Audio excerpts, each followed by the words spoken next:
Yang pertama, Ustadz, saya pernah punya pacar selama 1 tahun. Hubungan serius keluarga masing-masing sudah tahu, sempat merencanakan pernikahan. Tapi akhirnya Allah berkehendak lain. Udah 6 bulan putus, tapi saya gak bisa ngelupain dia, Ustadz. Galau. Galau ya. Dia sekarang sudah punya pacar. Tiap saya lihat dia sama pacarnya, hati saya panas dan gemetar. Sudah istighfar berkali-kali, baca ayat-ayat Al-Quran, tapi tetap hati saya gak tenang, Ustaz. Tiap hari hati saya gak tenang. Sudah sholat juga sama, belum tenang juga. Apa yang harus saya lakukan, ya Ustaz? Adakah doa yang bisa membuat hati tenang? Mohon dijawab, Ustaz. Enggak ada doanya. Pertanyaannya belum selesai, udah langsung dijawab. Enggak ada doanya. Nah, sebenarnya doa itu hanya bingkai. Yang paling penting itu hati kita. Ya kalau Anda panas terus, mah ada doa seabrek-abrek ayat kursi diulang-ulang, udah panas satu. Jadi sebenarnya persoalannya bukan di urusan doa. Lebih kepada bagaimana Anda menerima kenyataan. Kan Anda kudu yakin jodoh mah ada di tangan Allah. Dan calon Anda sekarang udah punya pacar lagi juga belum tentu nikah sama dia. Jangan salah itu.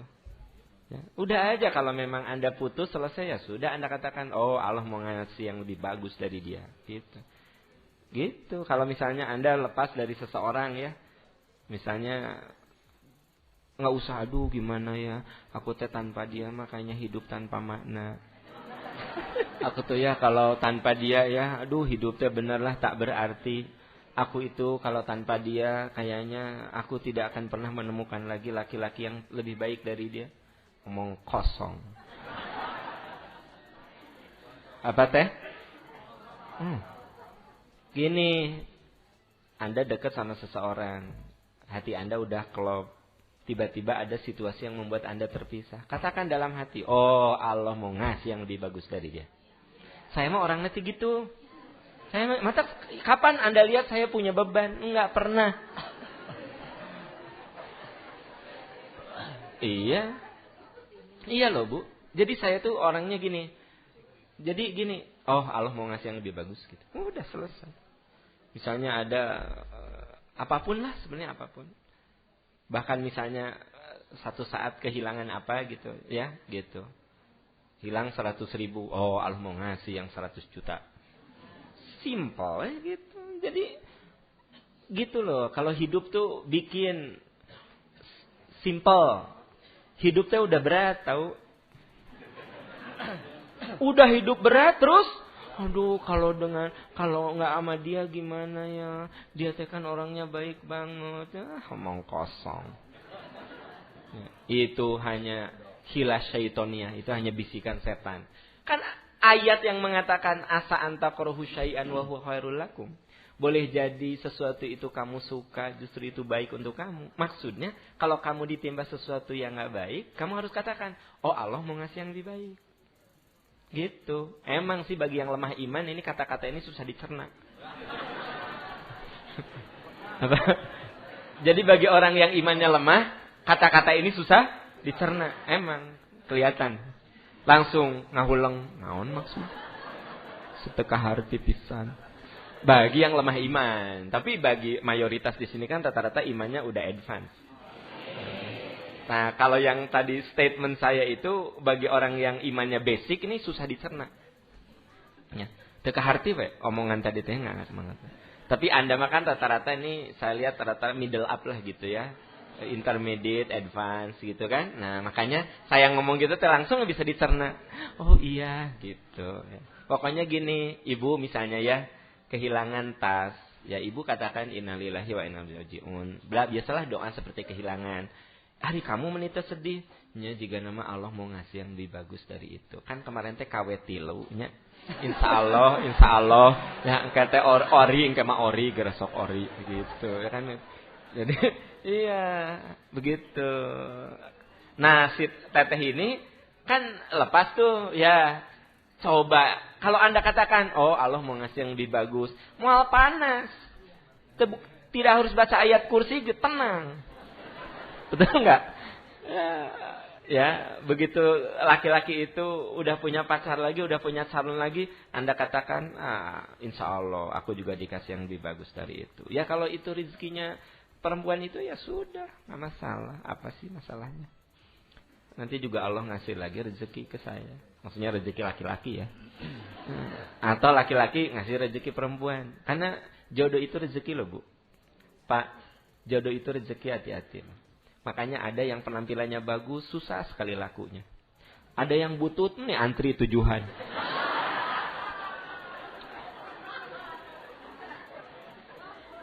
Ya Allah, kok Anda pada ketawa sih? Setuju nggak dengan pernyataan saya? Ya, setuju. Jadi gini, pokoknya kalau jodoh itu rezeki. Makanya Anda mengatakan gini kan, aduh beruntung sekali ya. Suaminya itu, istrinya meni soleh, meni bager, meni cantik, meni pinter, meni tajir. Beruntung sekali suaminya. Kan gitu. Atau, aduh beruntung sekali ya punya suami kayak begitu. Istrinya pasti beruntung. Kan rezeki itu, rezeki-rezeki. Setiap orang beda-beda gitu. Tapi ada juga yang gini, ya Allah kasihan sekali ya istrinya parah begitu. Gitu. Bisa. Bisa. Nah begini, saya jualan air mineral. Merek X. Kang Dea jualan air mineral. Merek X juga. Harganya Rp500 per botol. Kang Dea juga Rp500. Saya ingin tanya. Lakunya sama nggak? Rezeki saya dan rezeki Kang Dea beda. Saya mah 7 laku mah dia mah hiji geus gitu. Kan gitu.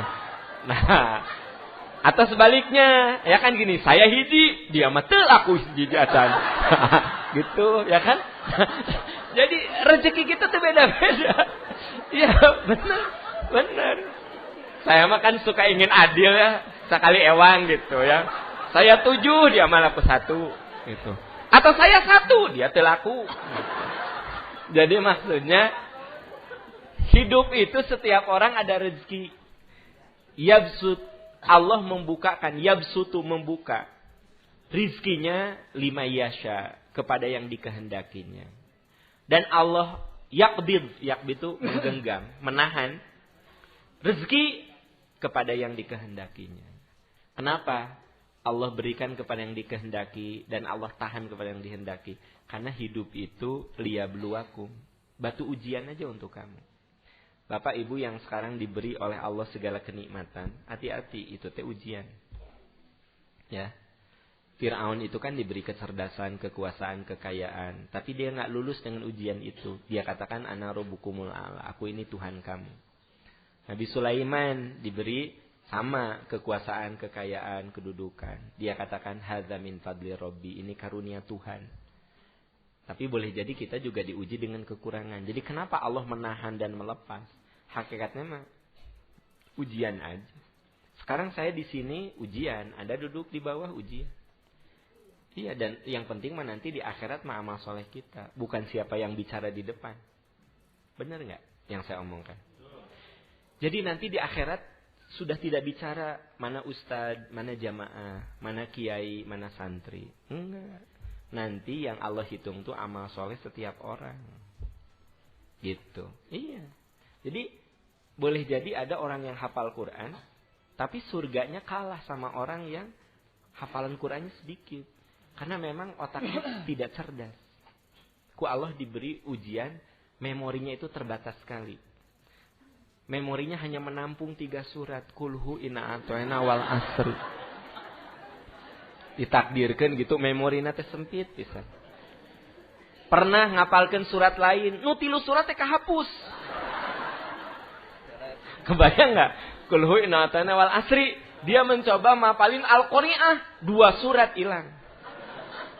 Sementara yang satu lagi emang oleh Allah diberi kecerdasan yang luar biasa. Sekali dengar, sekali baca udah dia hafal.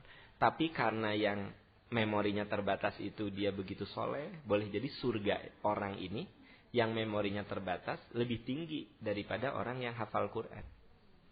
Iya loh Pak Bu, kita tuh harus menerima kenyataan apapun yang ada di genggaman, batu ujian, supaya kita mendapatkan kenikmatan tertinggi di sisi Allah. Sudah itu aja. Makanya orang yang oleh Allah sedang diberi kenikmatan banyak, amal soleh dia peluangnya lebih banyak. Anda yang oleh Allah sedang diuji kekurangan, berarti lahan kekurangan itu amal soleh Anda. Bisa dipahami maksud saya? Nah, misalnya gini, saya untuk makan saja harus misalnya boro-boro punya tabungan. Untuk makan sore saja saya nggak punya, maka saya tidak bisa berleha-leha nonton TV atau apa. Misalnya saya jualan, saya bawa motor untuk ngojek gitu kan gitu. Nah, saya itu berpahalanya dari kerja keras itu, paham? Nah, sementara Kang Dea ya, sekali-kali Kang Dea kasih contoh yang baik, kasihan kan gitu. Sementara Kang Dea ya, diem aja perusahaannya itu bisa jadi mesin uang. Kang Dea tuh diem aja, tidur cuma main golf, terus hobi dia kan balap mobil ya.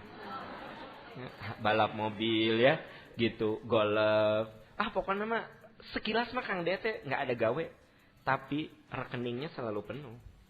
Karena tiap hari perusahaannya itu, ya tiap hari kan perusahaannya jalan terus. Kang Dea punya direktur utama, punya direktur keuangan, punya apa.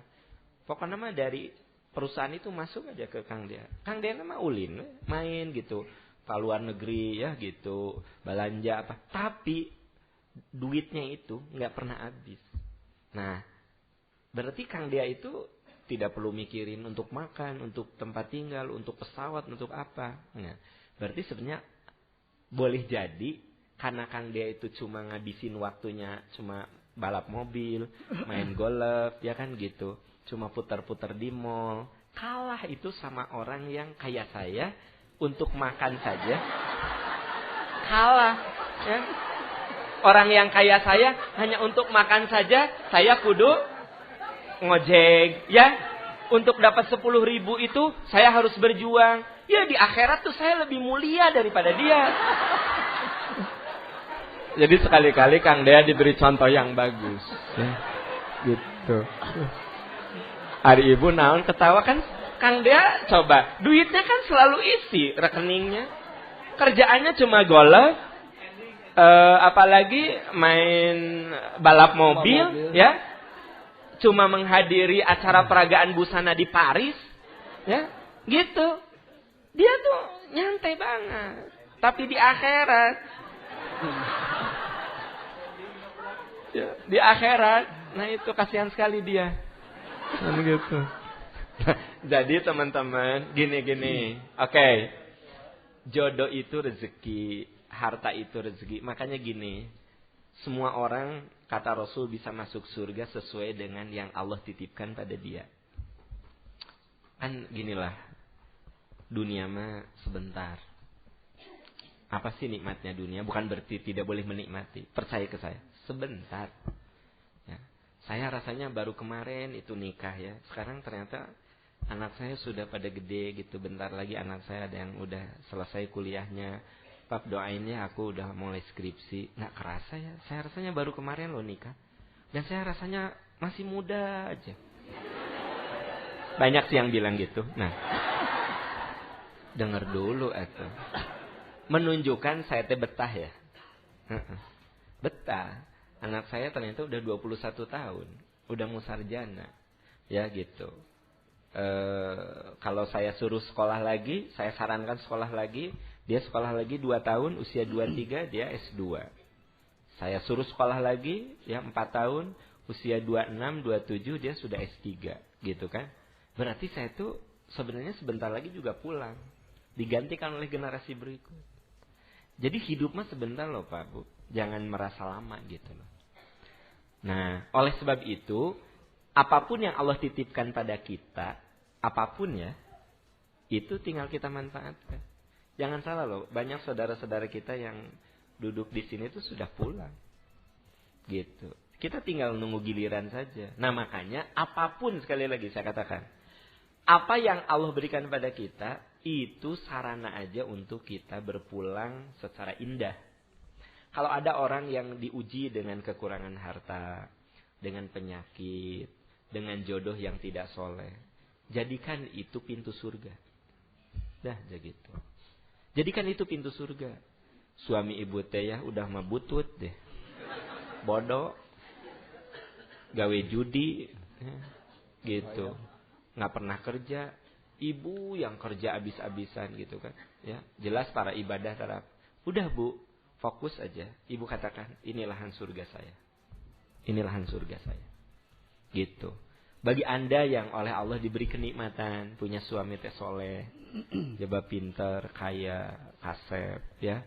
Sok manfaatkan itu fasilitas yang dimiliki suami, juga Anda katakan ini lahan surga saya. Gitu. Jadi intinya mas semua oleh Allah tuh diberi supaya jadi lahan surga. Ya, gitu. Saya dan Kang Dea duduk di sini, ini lahan surga saya. Ibu bapak duduk di situ di bawah, punten ya di bawah. Gitu. Itu lahan surga Anda. Jadi intinya kan bagaimana kita menjadikan semua itu sebagai lahan untuk pulang. Semua oleh Allah diberi lahan gitu loh. Ya. Mirip seperti saya punya sebuah perusahaan besar, saya ngasih lahan. Anda sebagai manajer produksi, Anda bagian quality control, Anda bagian accounting, Anda bagian perencanaan, Anda bagian pemasaran. Tujuannya sama. Bagaimana perusahaan itu maju. Nah sekarang oleh Allah udah dikasih. Aam, kamu segini jatah hidup kamu. Dea, kamu segini. Rina segini. Sinta segini. Sok. Aku kasih kamu. Nah, udah tinggal manfaatkan. Itu modal bagaimana kita pulang. Udah aja gitu. Hidup mah gak usah terlalu rumit. Gitu. Apalagi galau. Nah, galau. Dikit-dikit galau, dikit-dikit galau. Ya kan gitu. Status galau. Gitu. Bu, puncak dari kegelisahan adalah ketenangan. Betul enggak? Oh, kalau gelisah, puncaknya ketenangan. Nah, puncak dari kehidupan adalah kematian. Jadi, puncak kegelisahan itu ketenangan. Gitu. Jadi, kita cari puncaknya. Orang tuh kalau udah gelisah, titik kulminasi gelisah adalah tenang. Gitu. Itu teh ngebahas naonnya Kang Dea? Pertanyaannya teh. Oh, galau. Ya itulah ya. Sebenarnya pertanyaan ini hanya trigger saja. Yang penting itu makanya gini, teman-teman, sengaja sih kalau ada pertanyaan saya suka bawa agak rada jauh. Sebenarnya itu trigger saja. Untuk kita sharing of ideas. Berbagi ide, berbagi pemikiran, berbagi pengalaman. Nah kalau dijawab makan itu teh singkat ya. Tapi saya kan bukan menjawab pertanyaan. Tetapi saya mencoba mengangkat itu sebagai bahan renungan bersama. Gitu. Ya, jadi urusannya bukan urusan perjodohan yang kayak tadi. Urusannya adalah selalu berpikir positif. Kalau kita ditimpa sesuatu yang tidak enak, bahwa Allah bakal ngasih yang lebih bagus dari itu. Gitu, ya. Oke, Kang Dea, kita break aja dulu ya. Break dulu, oke.